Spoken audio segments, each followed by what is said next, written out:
Indians and Pakistanis are not allowed. Islam and Hinduism out. ये statement आपको south Korea के कई clubs और बार्स के बाहर बोल्ड लेटर्स में लिखा हुआ मिल जाएगा।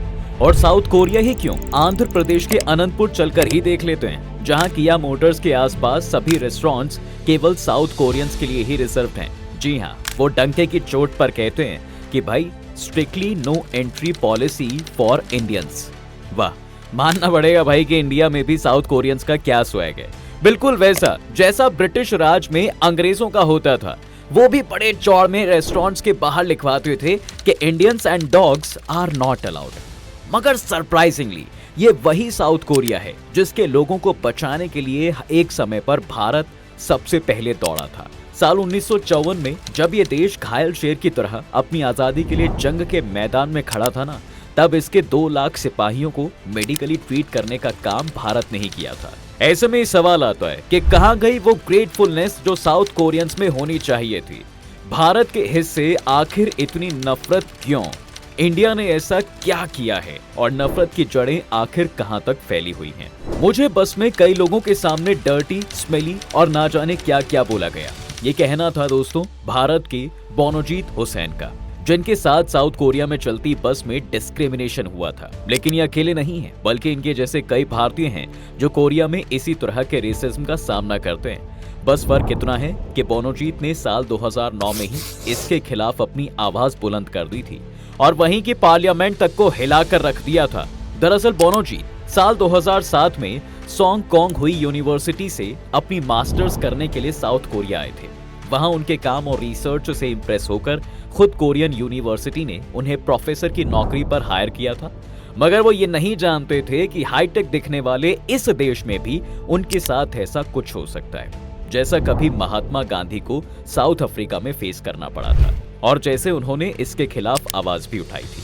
साल 2009 में एक शाम जब बोनोजीत अपनी एक कलीग के साथ कोरिया की एक बस से ट्रैवल कर रहे थे, तब चांग वू पार्क नाम के एक आदमी ने उन्हें सिर्फ इसलिए गालियां देना शुरू कर दिया क्योंकि वो रंग में साउथ कोरिया जितने गोरे नहीं थे।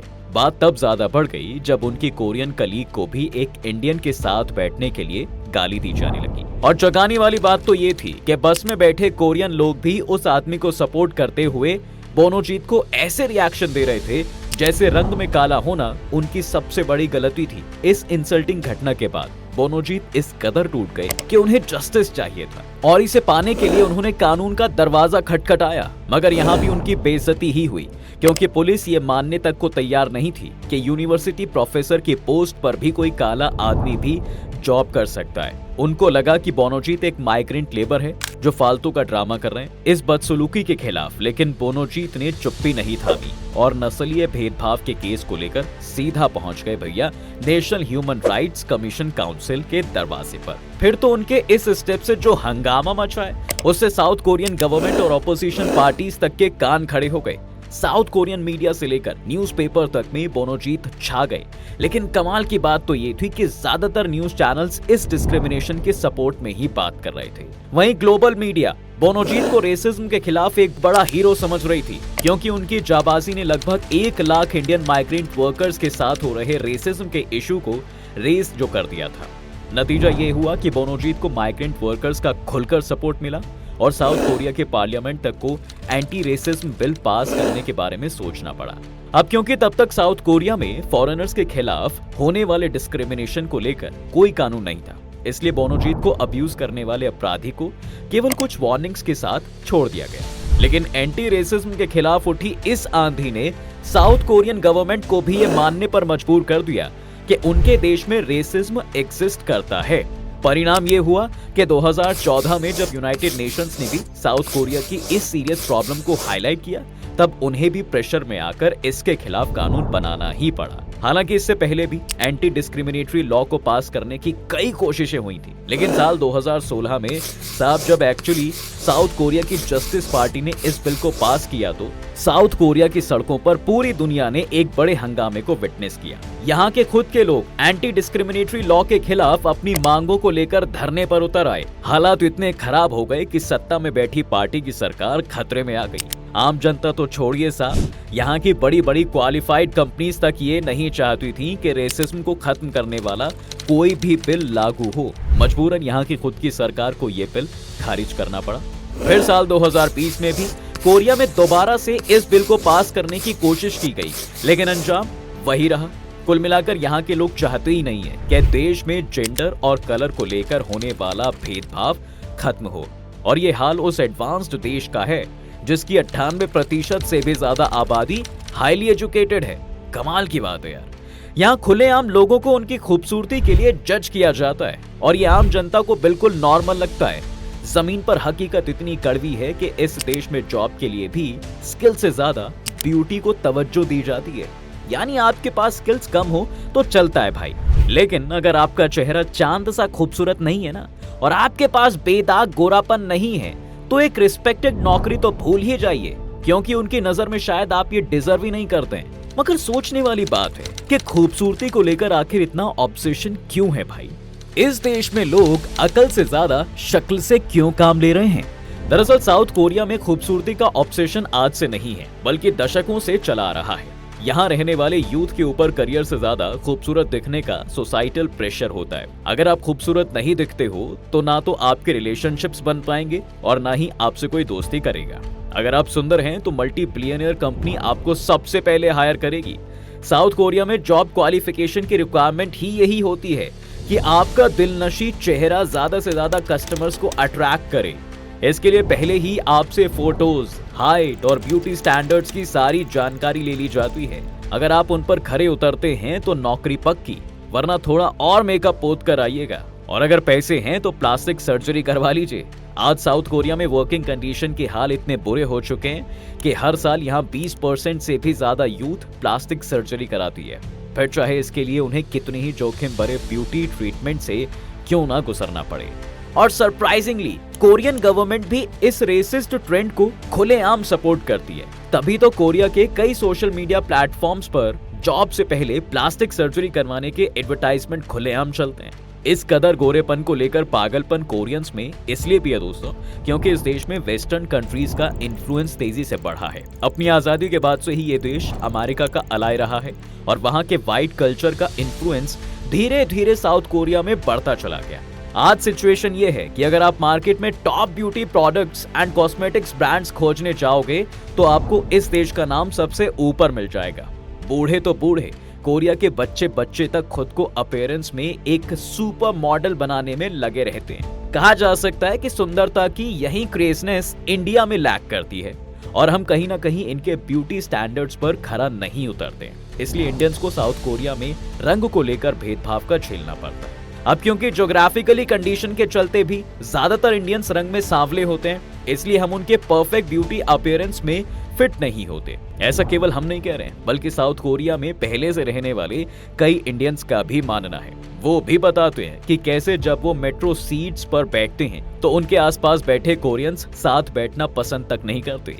इसी तरह कुछ भारतीय ये किस्सा भी सुनाते हैं कि कोरिया में शॉपिंग के दौरान अगर वो किसी भी कपड़े या प्रोडक्ट को टच करते हैं तो उनके द्वारा छुए हुए सामान को शॉप ओनर्स दोबारा साफ करते हैं। इनके साथ बात करना तो भूल ही जाइए।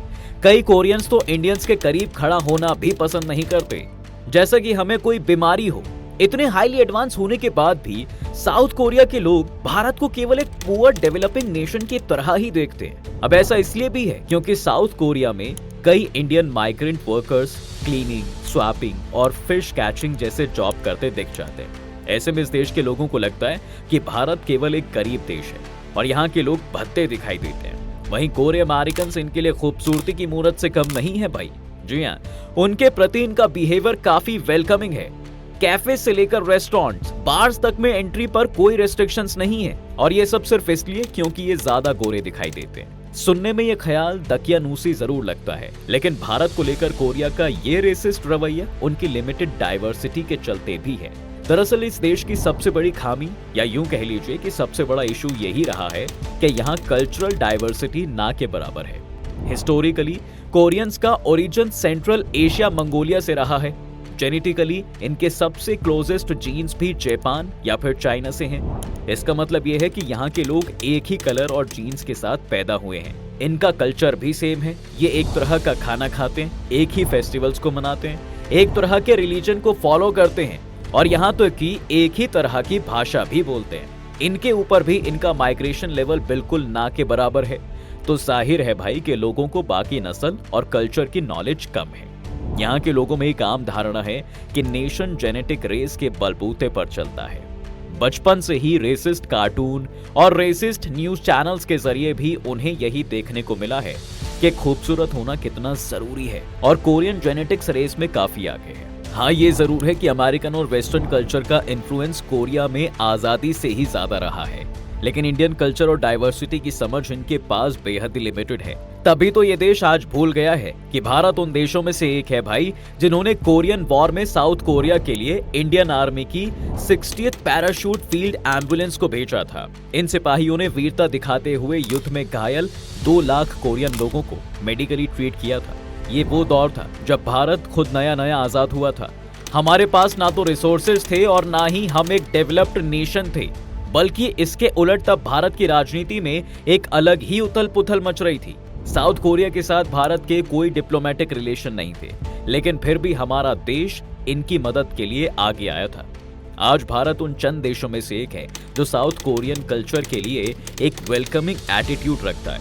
के ड्रामा, के पॉप म्यूजिक, बीटीएस और यहाँ तक कि कोरियन नूडल्स को भी इंडियन यूथ द्वारा इतना पसंद किया जा रहा है कि भारत साउथ कोरिया के लिए एक बड़ा मार्केट प्लेस बनकर उभरा है। सैमसंग, ह्यूंडई, एलजी इलेक्ट्रॉनिक्स और किया मोटर्स जैसे बड़े बड़े ब्रांड्स आज भारतीय मार्केट को डोमिनेट करते हैं। और मजे की बात तो देखिए कि भारतीय खुद इन प्रोडक्ट्स को खरीदने में सबसे आगे रहते हैं। इसकी एक वजह यह भी है कि कोविड के आने के बाद से जैसे ही इंडियन यूथ को ओटीटी पर वैरायटी ऑफ कोरियन कंटेंट देखने को मिलने लगा, धीरे धीरे वो खुद ही कोरिया के कल्चर की तरफ अट्रैक्ट होने लगे।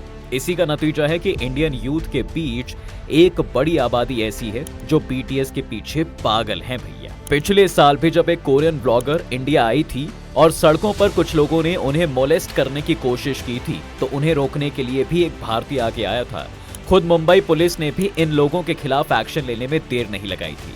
लेकिन ऐसा ही हम्बल एटीट्यूड साउथ कोरियंस की तरफ से भारत को रिटर्न में देखने को नहीं मिलता है। और भारत तो छोड़िए, ये देश हर उस देश के खिलाफ एंटी अप्रोच रखते हैं जो देखने में काले होते हैं। तभी तो साल 2018 में जब 500 येमन लोग कोरिया में रेफ्यूजी लेने पहुंचे थे, तब यहाँ की पब्लिक उन्हें सिर्फ इसलिए एक्सेप्ट करने को तैयार नहीं थी क्योंकि वो खूबसूरत नहीं थे। काफी ना नुकुर के बाद भी केवल 2 लोगों को ही एक्सेप्ट किया गया था और बाकियों को चुपचाप वापस जाना पड़ा। इससे पता चलता है कि हमेशा खूबसूरत और वेल प्रेजेंटेड दिखने वाले यहाँ के लोग दिल से कितने काले होते हैं। हालांकि साउथ कोरिया के कुछ लोग इस रेसिस्ट एटीट्यूड के खिलाफ अब आवाज उठाने लगे हैं, लेकिन यहाँ की एक बड़ी आबादी इसके लिए तैयार नहीं है आज भी। ऐसे में यही कहा जा सकता है कि भाई रास्ता अभी काफी लंबा है। सोसाइटी की विचारधारा को बदलने के लिए वहाँ की गवर्नमेंट को भी कदम उठाना जरूरी है।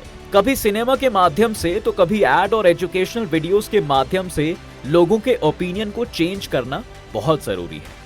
इस पर आपकी क्या राय है, हमें कमेंट सेक्शन में जरूर बताएं। वीडियो अच्छी लगी हो तो इसे लाइक कर दें और चैनल को सब्सक्राइब भी जरूर कर दें।